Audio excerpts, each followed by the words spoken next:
Presidente Daniel Noboa entregó un nuevo puente sobre el Río Blanco en el límite fronterizo entre Esmeraldas, Santo Domingo y Pichincha. Gobierno asegura que muertes violentas se redujeron en Durán y Guayaquil gracias al Plan Fénix. En lo internacional, al menos 10 muertos y miles de personas sin electricidad es el saldo que dejan las tormentas de los últimos días en Australia. En los deportes, Moisés Caicedo regresó a la titularidad en el triunfo del Chelsea ante el Crystal Palace.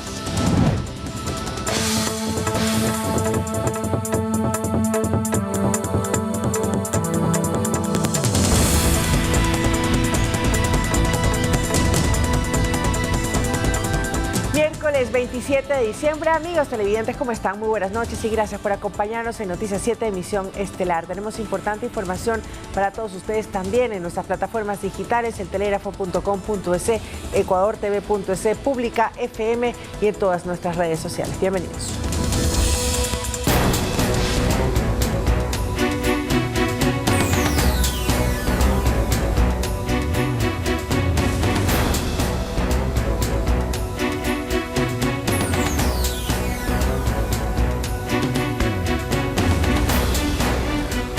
Continuamos con las revelaciones en el caso Metástasis. En esta ocasión les presentamos las conversaciones que mantenía Leandro Norero para planificar atentados a políticos, así como los acuerdos para conseguir millonarios contratos en obras públicas e incluso el financiamiento de campañas políticas.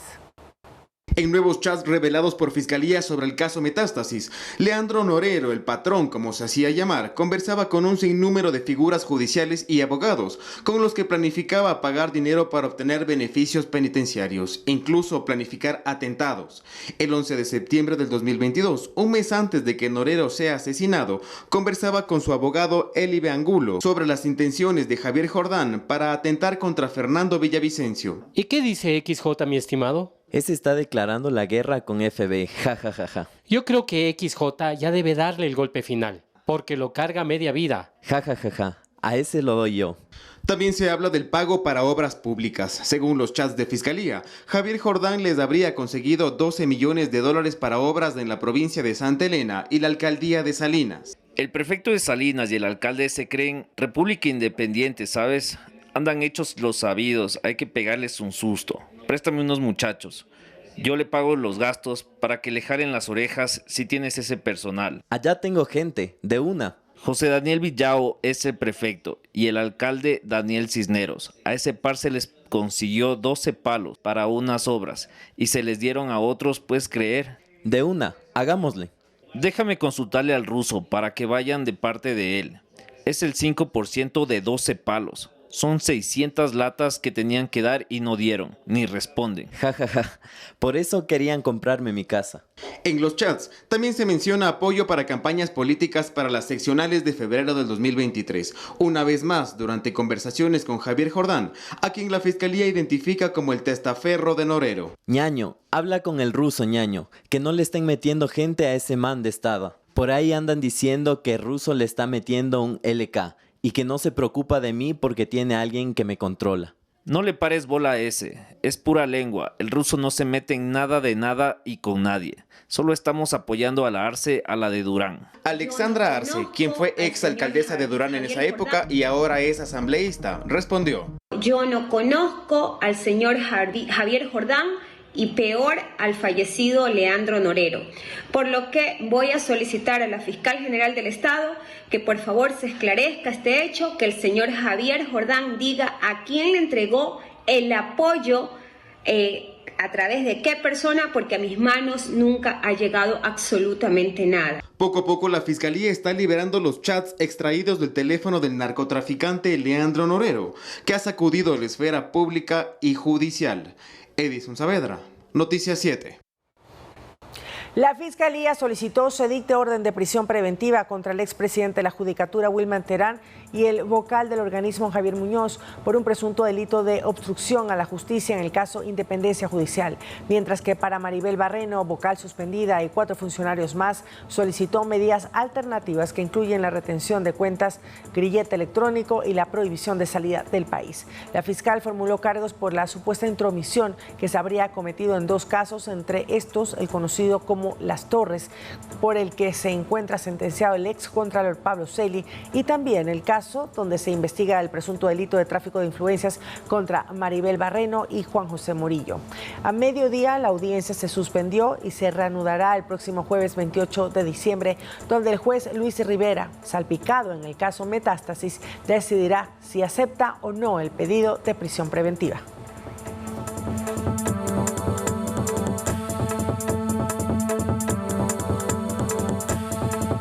En el complejo judicial al norte de Quito, la jueza Melissa Muñoz instaló la audiencia para revisar el pedido de prelibertad a favor del ex vicepresidente, Jorge Glass, quien según sus abogados ha cumplido el 40% de sentencia de 8 años de prisión tras la unificación de penas del caso Odebrecht y sobornos.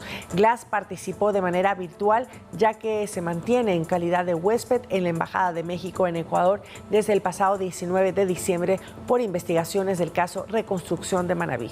Glass ya solicitó asilo político al gobierno mexicano. Al respecto se pronunció la ministra de Gobierno, Mónica Palencia. Vamos a escuchar. Primero quiero aclarar que dudo mucho que México le dé el asilo político, porque la Convención sobre Asilo es muy clara y los actos cometidos por el señor Jorge Glass son actos de delincuencia común, no son delitos políticos. Él no es un perseguido político. Entonces, todos tenemos menos un perseguido político. Dudo mucho este tema del asilo. Pero si se llega a dar, tendremos que conversar con el presidente Noboa. En lo personal, yo adelanto, esto es en lo personal, no considero que debería dársele ningún salvoconducto. El presidente de la Conferencia Episcopal Ecuatoriana señaló que los jueces de la Corte Constitucional que aprobaron el aborto en casos de violación están excomulgados de la Iglesia Católica, es decir, que estarían expulsados de la comunidad religiosa. Durante una entrevista, Monseñor Luis Cabrera señaló que participar directamente de un aborto es quedar fuera de la comunión. Lo señaló. Recordemos que la Corte despenalizó el aborto por violación en el 2021. Después, en noviembre del 2022, la misma entidad suspendió artículos de la ley que se elaboró a partir de esa decisión. Por ejemplo, no es necesario que exista la denuncia por violación, una declaración juramentada de haber sido violentada o el certificado de un examen médico que refrende que hubo una violación.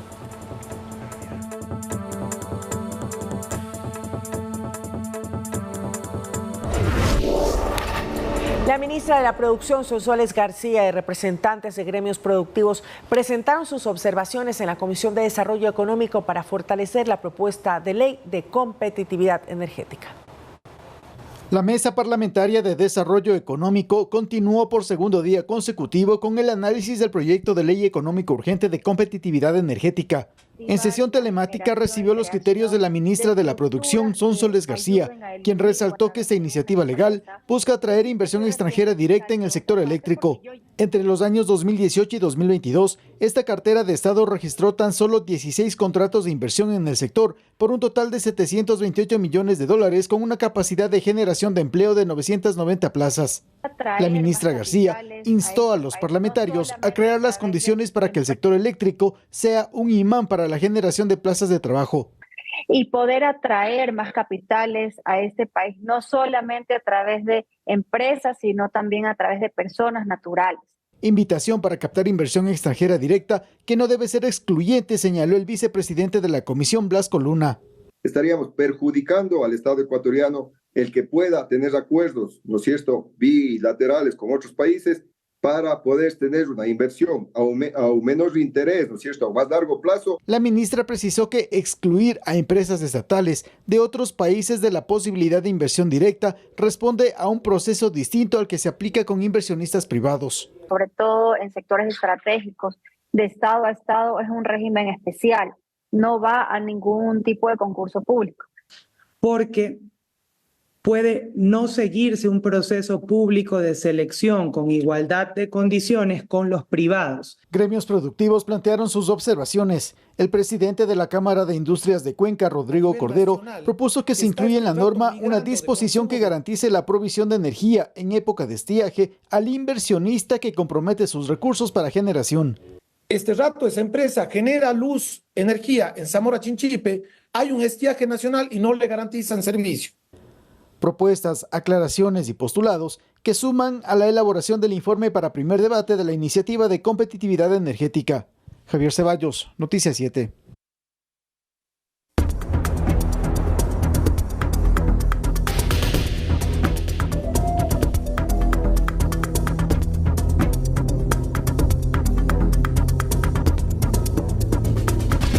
El puente Delta sobre el Río Blanco fue inaugurado este miércoles. Así se retoma la conexión entre las provincias de Esmeraldas, Pichincha y Santo Domingo de los Áchilas. Moradores de cantones aledaños ya no necesitan de canoas o de una gabarra para cruzar. Allí va don Germán, un pensionista de Pedro Vicente Maldonado, que para llegar a la Concordia tenía que cruzar el Río Blanco en canoa. 50 centavitos. Cada pasado. 9 meses, como el periodo de gestación de un bebé, tuvo que esperar junto a miles de habitantes de zonas aledañas, que no solo ya cruzan el caudal sin costo, sino que además, en menos tiempo. Cerca de 2 horas. Y por acá, por la sexta, 2 horas completas bien dadas. Entonces ha sido una molestia tremenda para la ciudadanía. ¿Y con el puente cuánto? Con el puente. A Santo Domingo me hago hora y cuarto, aquí son 45. El puente Delta fue inaugurado oficialmente en medio de la lluvia y la música del folclore esmeraldeño. Por aquí pasan 3.000 vehículos diarios, pero mucho más que eso, está volviendo a unir 3 provincias en una fecha clave por el tema turístico. Es una estructura metálica de 55 metros que fue adquirida en 2010, pero llevaba más de una década sin uso. Como digo, estaba guardado en una bodega este puente. Estaba botado. Pero sí, todos han tenido brillantes ideas en los últimos años, pero ¿quién la ejecuta? Nosotros la ejecutamos. El cuerpo de ingenieros acabó la obra en un tiempo récord, para que hoy transeúntes, camionetas, vehículos y hasta motos lo utilicen. ¿Cómo hacían antes para pasar con la moto de un lado al otro? Por medio de la gabarra. ¿Cuánto les costaba? $1.50, todos los días por el trabajo. Los 55 metros del puente necesitaron de una obra de ingeniería adicional para conectar los 125 metros del cauce. Se ha hecho un buen trabajo en la recuperación, entre comillas, porque el estado del puente era óptimo. Su uso aproximado es de 15 a 20 años y según dicen sus constructores, no hay posibilidad de que se repita una desgracia como la de marzo de este año. El tema del puente anterior fue una falla del pilote. El pilote fue el que colapsó por la fuerza del caudal que tiene el río. Este es un puente totalmente sin apoyos intermedios. Y es que hasta hace unos días, si el Río Blanco volvía a estar bravo, pasar en canoa era un peligro. Cuando estaba muy subido no se podía cruzar. Se perdía el día de trabajo, imagínense. Por el momento este puente va a ser vehicular, aunque hay el proyecto de colocar mallas y también caminos para la gente que puedan transitar sin ningún problema. Lo cierto es que hasta el momento hemos constatado la resistencia de este puente Delta. Con cámaras de Giovanni Murillo, Lautaro Andrade Castro, Noticias 7. Durante su visita al puente sobre el Río Blanco, el presidente Daniel Noboa se refirió a temas de coyuntura, especialmente las acciones que ha efectuado su gobierno en 5 semanas de gestión. Entre ellas habló del cuestionario de la consulta popular que en los próximos días presentará ante la Corte Constitucional. Escuchemos. Aquí tenemos pues a la presidenta del CONGOPE, Paola, amiga mía, la cual hemos llegado ya a un acuerdo también de pagos. Ayer tuvimos una reunión con AME para poder avanzar con los pagos. Hemos reducido la deuda con cruce de deuda con el BEDE también de centenares de millones de dólares y aún así tenemos que poner la casa en orden. También estamos ya finalizando la consulta y en diálogo con la Corte Constitucional. La mayoría de las preguntas van a ser sobre los temas que le importa a la gente. Seguridad, asimismo reformas en el sistema judicial. Ya hemos reducido 40% las muertes violentas en Durán, un número similar también en Machala. Hemos tenido varios operativos en Esmeraldas, en el cual se han capturado más de 400 personas, miembros de G2. Lautaro Andrade Castro, Noticias 7.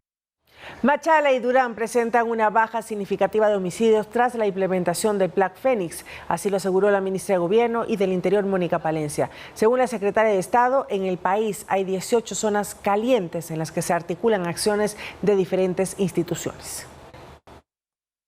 Las acciones que implementa el bloque de seguridad, parte esencial del Plan Fénix, ya tienen resultados positivos, según lo explicó la ministra de Gobierno y del Interior, Mónica Palencia, en una entrevista televisiva. Lo que es seguridad es la vinculación de la Presidencia de la República y su liderazgo, junto con las Fuerzas Armadas y la Policía Nacional, haciendo articulaciones para erradicar la delincuencia. Detalló que se identificaron 18 zonas como las más calientes en torno a criminalidad, que principalmente se concentra en 4 provincias, y estas son Los Ríos, Guayas, Manabí y Esmeraldas. Por ejemplo, en Machala, de un 2.8 que teníamos de incidencia en homicidios, hemos bajado afortunadamente a un 0.5. En Durán también ha habido una baja y significativa, de un 20.5 a un 13.7. Los uniformados están en territorio. Las Fuerzas Armadas se encargan de revisar la tenencia y porte de armas, mientras la policía mantiene los controles de seguridad. Pero estas acciones no están aisladas. Vamos a poner a extranjeros en sus países de origen porque no podemos más con la población carcelaria. Nosotros tenemos más de 30,000 personas privadas de libertad. Y solo este año hemos tenido casi 1,000 personas aprehendidas pertenecientes a grupos de organizaciones delincuenciales. También indicó que dentro de las estrategias a implementarse se prevé aumentar el número de guías penitenciarios. ¿Cuál es el plan? Nuestros jóvenes van al aprendizaje en servicio militar y después de ello van a tener también un aprendizaje para ser guías penitenciarios. Lo ideal es que los guías penitenciarios tengan un trabajo inmediatamente en secuencia a su formación para el servicio militar. Habrá una formación especializada para poder obtener esos guías penitenciarios. Finalmente, Palencia señaló que este jueves se reunirá con el equipo asesor para conocer en qué tiempo estarán construidas las cárceles de mega seguridad, que se prevé iniciar su construcción el próximo 12 de enero. Olga Velasco, Noticias 7. La Policía Nacional ha ejecutado más de 3,000 operativos antidelictivos en las carreteras del país. Para este feriado de fin de año, la institución recomienda viajar en horas de la mañana o tarde. Además, solicita a los transportistas interprovinciales abstenerse de recoger pasajeros en las carreteras. Si usted piensa viajar a cualquier punto del país en este feriado por fin de año, la policía conmina a los ciudadanos que eviten hacerlo en horas de la noche o madrugada. Pide además a los transportistas interprovinciales o intracantonales abstenerse de recoger pasajeros en las vías. En muchas ocasiones hemos visto de que efectivamente en lugares donde no existe iluminación o que son tramos largos, hay personas que necesitan ese servicio o se hacen pasar por pasajeros y efectivamente sucede lo que hemos podido observar. Prácticamente son momentos en los que se suben las personas y realizan los actos delictivos del interior del bus. La institución del orden ha ejecutado hasta el momento 3.340 operaciones denominadas convoy seguro, especialmente en los ejes viales donde se reportan el cometimiento de actos delictivos. ¿En qué consiste esta estrategia? Lo que tratamos es de concentrar la gran cantidad de vehículos a una hora exacta donde ellos llegan y prácticamente Policía Nacional arma esta caravana. 8,000 policías con el uso de 2,000 medios logísticos también ejecutan otras acciones como operativos móviles o puntos de chequeo en las carreteras donde se sabe que los delincuentes hacen de las suyas. Son tramos priorizados que van cambiando de acuerdo a la georreferenciación del delito que se presenta día a día y ahora nosotros estamos en, como le indicaba, Santo Domingo Esmeraldas, Santo Domingo Guayaquil, el eje vial Quevedo, Guayaquil-Riobamba, entre los más importantes. Eso va variando de acuerdo a la incidencia delictiva que se presente día a día. La policía asegura que ejecuta socializaciones constantes con gremios de la transportación pesada y de pasajeros con la finalidad de que conozcan las acciones institucionales para frenar la actividad antidelictiva en las carreteras del país. Javier Ceballos, Noticias 7. El Gobierno Nacional, a través del Comité Estratégico de Promoción y Atracción de Inversiones CEPAI, presidido por la ministra Sonsoles García, aprobó 3 contratos de inversión por un monto total de 67,5 millones de dólares. Los proyectos están relacionados a fortalecer la capacidad de producción de larvas en el sector acuícola, puesta en marcha de una planta para empacar camarón de exportación y a fabricar compuestos de PVC para abastecer de materia prima plástica y captar mayor participación de mercado en la región.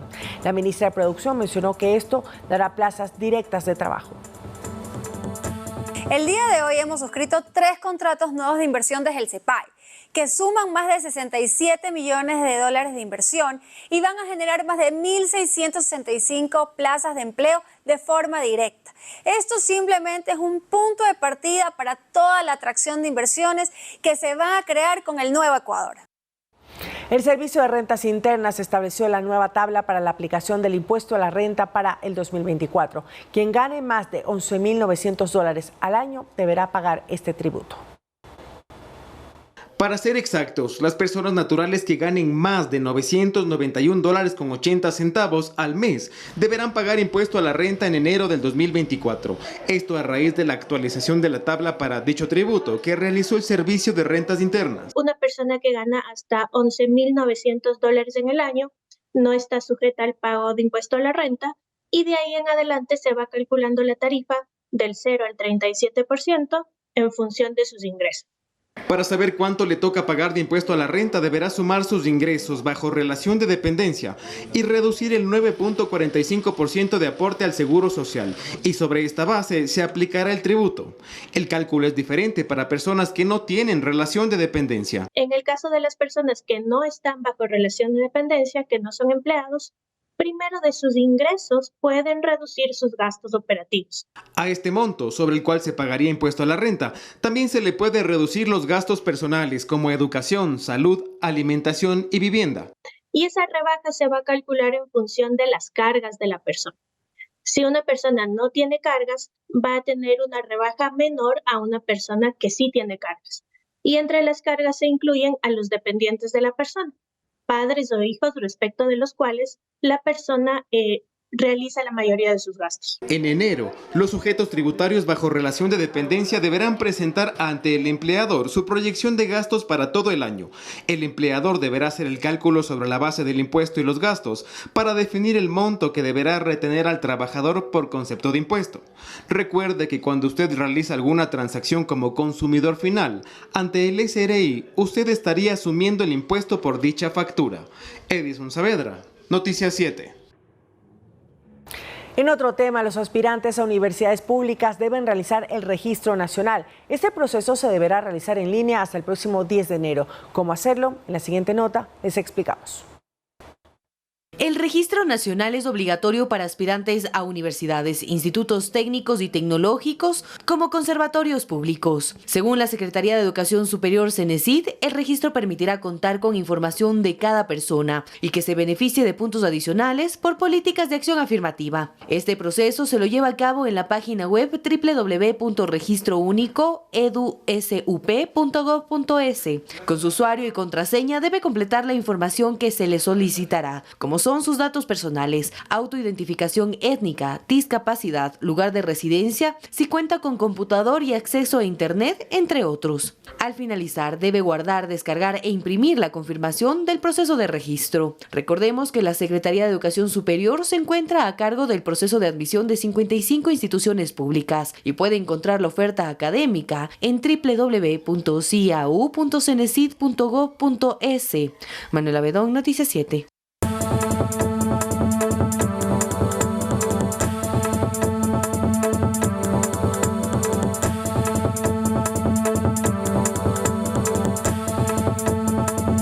Al menos 10 muertos y miles de personas sin electricidad es el saldo que dejan las tormentas de los últimos días en Australia. Granizadas, caída de árboles, crecientes de ríos y vientos que alcanzan los 100 kilómetros por hora azotan la región.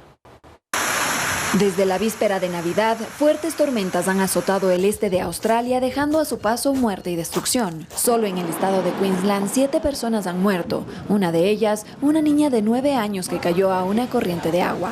Los servicios de emergencia indicaron que poco después hallaron su cuerpo sin vida cerca del lugar, mientras que otra persona en la misma localidad murió por la caída de árboles. En el estado de Victoria se reportó la muerte de una pareja que se encontraba acampando y fue sorprendida por el temporal. También en ese estado se registró la muerte de otra persona por impacto de un árbol. Las granizadas, torrentes y los vientos que alcanzan los 100 kilómetros por hora han derribado no solo árboles, sino también postes de luz, dejando desde Navidad a más de 120,000 personas sin electricidad. Las autoridades aseguran que nunca antes había ocurrido algo así y que tomará varios días restablecer el servicio de energía eléctrica por completo. La capital, Sydney, también ha sufrido el embate del tiempo, en donde incluso el aeropuerto se ha inundado. Miriam Zambrano, Noticias 7.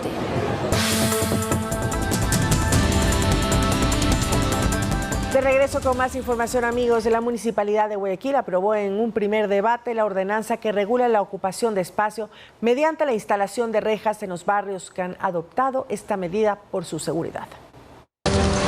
El robo de accesorios de vehículos era el delito con mayor incidencia en la comunidad de Sauces 1 en el norte de Guayaquil. A mediados de mayo los residentes decidieron enrejarse.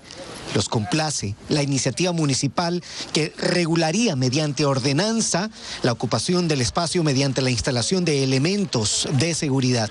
Me parece loable, inclusive ya para quienes tenemos instaladas las rejas, nos da un ambiente de seguridad de que van a seguir instaladas y a cambio de eso pues pagamos una seguridad mínima prorrateada al municipio en los impuestos prediales, entiendo. Desde las 6 de la mañana hasta las 8 de la noche está abierto. ¿Tienen abiertas las puertas? Sí, están abiertas. Incluso tenemos aquí una iglesia, tenemos una escuela y siempre hemos tenido comunicación con ellos, con los padres de familia. Estamos nosotros contentos con las resoluciones que ha dado el municipio. Aunque sea en primera instancia, sabemos que van a ser positivas. Tenemos cámaras de seguridad, alarma comunitaria, botón de pánico para que si alguna emergencia se presente, pues cualquier vecino tiene un botón inalámbrico y lo puede activar desde su casa. La norma aprobada en un primer debate en la última sesión del año del Consejo Cantonal describe que las comunidades que poseen rejas tienen un plazo de 6 meses para regularizarlas, presentar la solicitud que incluya la aprobación del 70% de los vecinos. Aclaran que en ningún momento conlleva quitar rejas. No es que van a dejar de robar. Dios no quiera, ponen la reja y se lo llevan al guardia con todo, abren la puerta igual. Ya han hecho. Entonces, o no la abren, sino que tiran el carro, la rompen. Así que no es una solución integral. La solución integral es otra. En este caso, toca seguir trabajando en mesas técnicas a ver qué decisión toma el gobierno y el municipio de Guayaquil está presto siempre para colaborar. Las personas o los barrios que hoy ya tienen instaladas las rejas tengan hasta 6 meses para regularizarse dentro de lo que indica la ordenanza. El segundo debate del proyecto de ordenanza se realizaría la primera semana de 2024. En Santo Domingo hay 2 puntos aprobados para la venta legal de pirotecnia y se espera el incremento de visitantes al lugar. Una inversión aproximada de $200 fue la que varios comerciantes indican que hicieron para obtener los permisos necesarios para comercializar pirotecnia durante este 2023. Esto en los 2 puntos aprobados en la ciudad. Uno de estos es en la avenida Rodrigo León Pesantes y Las Delicias, lugar en donde se evidencian 2 puestos comerciales para este 26 de diciembre del 2023. Esto debido a que quienes comercializan la pirotecnia consideran necesario que se haya entablado un solo punto para comercializar estos insumos. Con permisos de las Fuerzas Armadas, con permisos del municipio, entonces todo legal. Por ejemplo, algo que hacen de mal que no controla por el centro, porque vemos que está un desorden, que por allá están vendiendo igual mismo, pero no tienen permiso. Entonces uno lo que hace es gastar para que le den un puestito para vender legalmente. La venta de pirotecnia para esta semana de diciembre en años anteriores era alta, manifestaron comerciantes, pues en otro de los puntos aprobados para el comercio, como lo es en el automercado de la Y del Indio Colorado, poca es también la afluencia de ciudadanos y comerciantes. Y la verdad que nosotros estamos con todos los papeles en regla y la verdad que no hay control. En la calle Ambato, en la 3 de Julio, aquí en la Juan Logio, están vendiendo cualquier cantidad de pirotecnia, no hay control. Entonces por esa razón que aquí no llegan ya, no están llegando, está mala la venta. Tenemos invertido solamente en permisos alrededor como de unos $200. Para la primera semana de enero del 2024, autoridades tendrían previsto entablar a la nueva autoridad del Departamento de Mercados y Comercio de Santo Domingo. Esto mientras varias actividades planificadas, según comerciantes, no se desarrollan como se habría acordado. Los fuegos artificiales son auténticos tormentos para las mascotas. Estos pueden causar infartos o graves cuadros de ansiedad. ¿Cómo cuidarlos? Poca atención a la siguiente recomendación. Se los observa a kilómetros de distancia.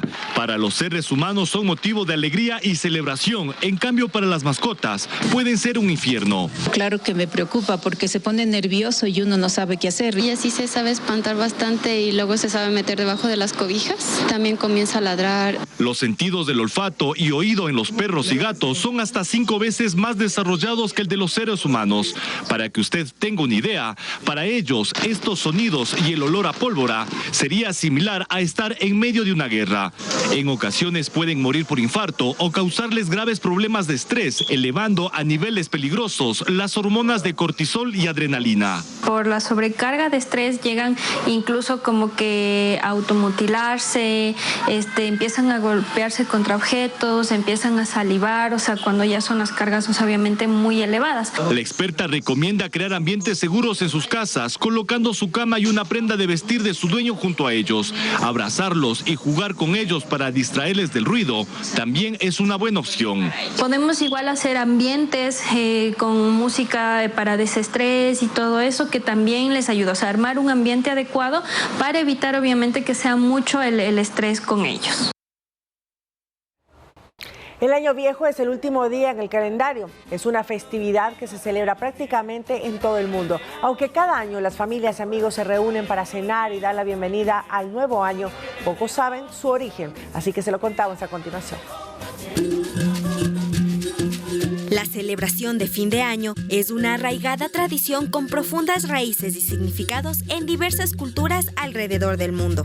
Aunque esta festividad es prácticamente universal, surge la pregunta, ¿por qué la celebramos?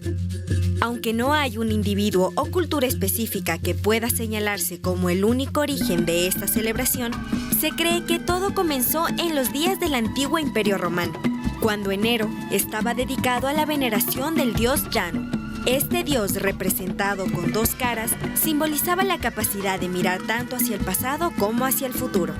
Una de estas cabezas representaba la contemplación del fin de año, mientras que la otra se orientaba hacia el año que estaba por comenzar.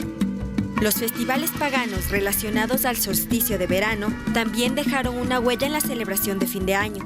Además, la introducción del calendario gregoriano tuvo un impacto significativo en la forma que celebramos el fin de año, consolidando la conexión entre el cierre de un ciclo y la bienvenida al nuevo. Así que aquí estamos, continuando la tradición, con cenas junto a la familia y amigos, reflexionando sobre el año que termina y anticipando con optimismo las oportunidades que el año nuevo nos brindará.